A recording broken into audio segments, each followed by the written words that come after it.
आणि आता 10च्या 25 मोठ्या आपण बातम्या बघूयात। मोदी म्हणतात पवारांचं बोट धरून राजकारणात आलो, पण आज देशाची अवस्था बघून माझ्या बोटाची काळजी वाटते, पवारांचा मोदींना टोला।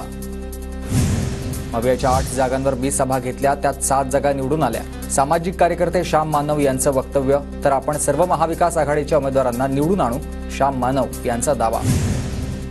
पुण्यातील दौंड विधानसभेच्या जागेवर अजित पवार गटाचा दावा, अजित पवारांचे निकटवर्तीय वीरधवल जगदाळे यांची दौंडच्या जागेची मागणी। भाजपचे नेते राहुल कुल सध्या दौंडचे विद्यमान आमदार। 10 तारखेपर्यंत महायुतीचा जागा वाटप पूर्ण होईल, जो जिंकेल त्याला जागा देण्याचा निर्णय। 13 मित्र पक्षांचाही जागा वाटपात विचार करणार, बावनकुळे यांचं वक्तव्य। मला पक्षाकडून विधानसभेची उमेदवारी मिळणार याची खात्री, काँग्रेस आमदार हिरामण खोसकर यांच्याकडून विश्वास व्यक्त। समरजित घाडगे यांच्यासोबत कोल्हापूर जिल्ह्यामधील भाजपचे 18 नगरसेवक शरद पवार गटामध्ये प्रवेश करणार। शरद पवार यांच्या उपस्थितीत 3 तारखेला समरजित घाडगे आणि समर्थकांचा कागल इथं पवारांच्या उपस्थितीत पक्षप्रवेश।